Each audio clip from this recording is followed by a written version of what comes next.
was putting an art gift together for a friend, and it occurred to me that I could put it in a box and decorate the box rather than wrap it. I mean, it adds a personal touch, doesn't it? And also a bit of fun too. So let me walk you through this very off-the-page design today, and let's do some box art. Is box art a thing? Maybe we should make it a thing. What do you think? And if you're curious as to what went into the box, then stick around to the end to see.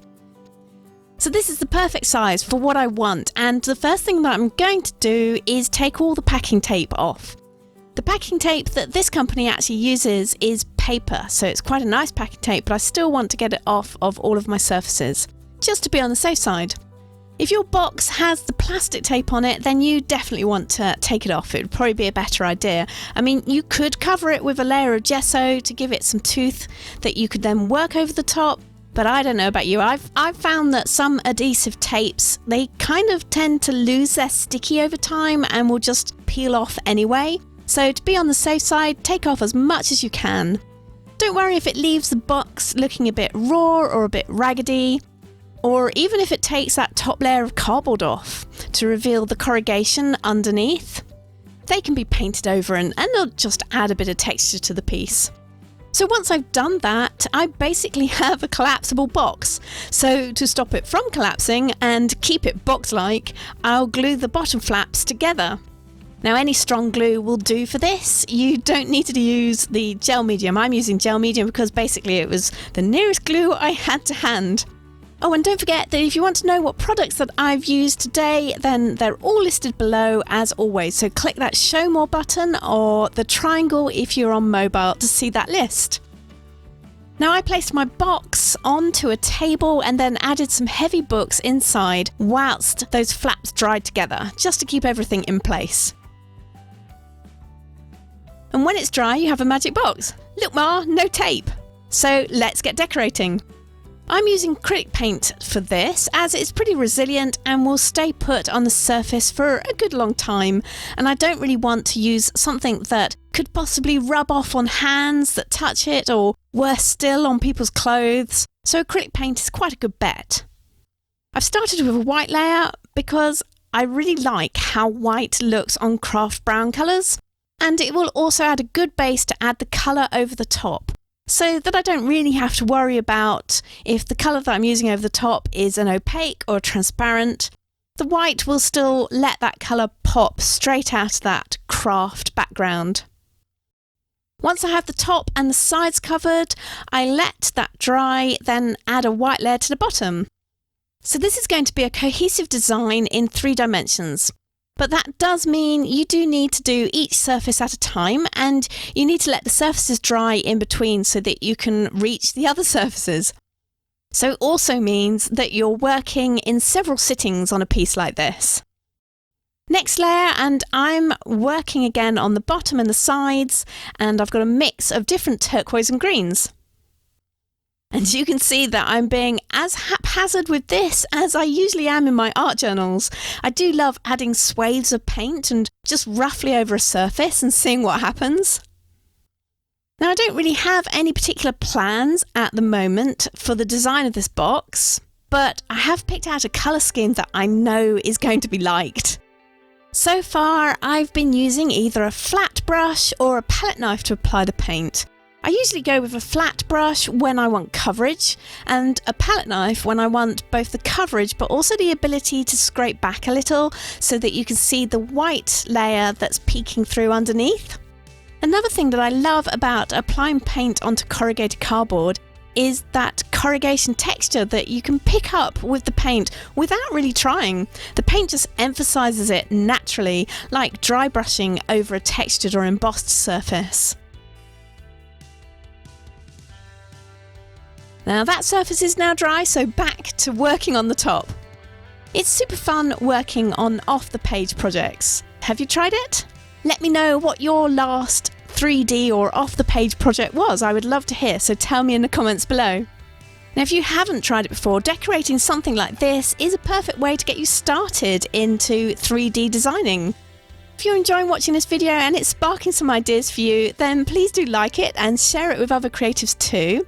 And don't forget to become one of my subscribers if you aren't already, and hit that notification bell so that you don't miss my twice weekly art tips, tutorials and inspiration. I'm not making the top and the bottom exactly the same.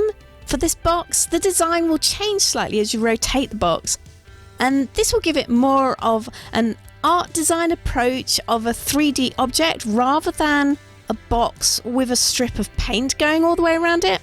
It's a small distinction, but I hope it kind of makes sense. Once the greens are dry, I'm just going to add some swaths of the iridescent paint to add a little bit of sparkle. I'm not going to add lots because I don't want it to become a major theme, but just enough to sort of catch the eye as you move that box around.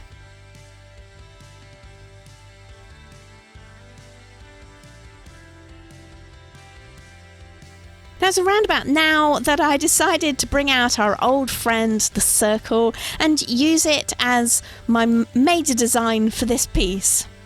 And I'm going to build up the circles again in layers, starting with white, and then building up to my contrasting colours, which for this I'm going to use pinks and purples. And of course you don't want to forget your sides as well. So to link those up to the top and the bottom, I've got a couple of places where they're just going round the corner, so around the folds.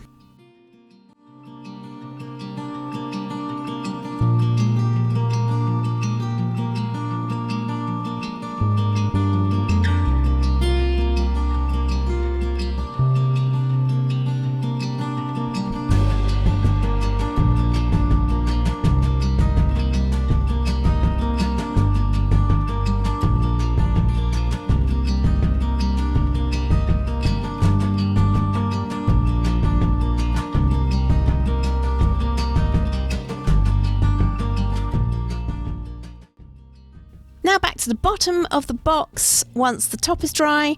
Now you might have noticed that at the bottom of the box I'm keeping the circles mostly within that painted background zone, which is different to the top of the box where the circles spill out over that craft area as well. I hope it demonstrates more about what I was talking about with the changes in how the painted surfaces work as you rotate the box. It's a fun way to utilise that you are working on a box that is very dimensional and will only ever really be seen in sections. Whereas if you're working on an art journal page, it's very two-dimensional and usually gets seen all in one go. As you rotate the box, the different sections will work well both on their own, but also look consistent as one whole piece. Well, that's the plan. And it's just something to think about when you're designing off-the-page pieces like this and working out how to utilise the surface that you're on and the physicality of it as well, and how it's going to be viewed. And if it's something like this that's also going to have a function, you want to bear in mind the functionality of the piece as well. And talking about functionality, I also want to just add a little surprise, unexpected detail inside the box. So to do this, I'm just adding some colour to the inside box flaps to give it another, ooh, cute moment as you open the box.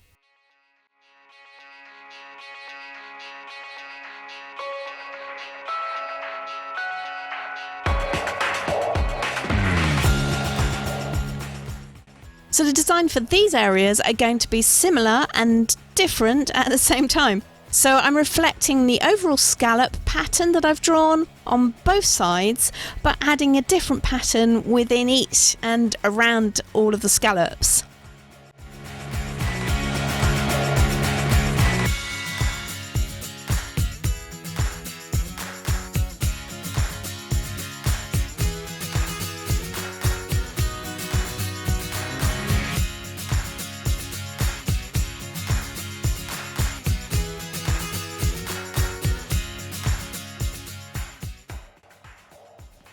Now we just need to add a bit more detailing in the circles, as I thought they were kind of looking a little plain, particularly with the details that we've now added to the inside flaps.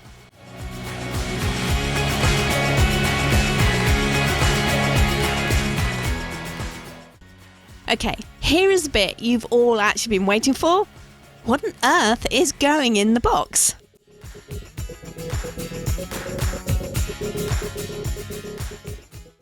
Of course it's a little art kit box. How could it not be?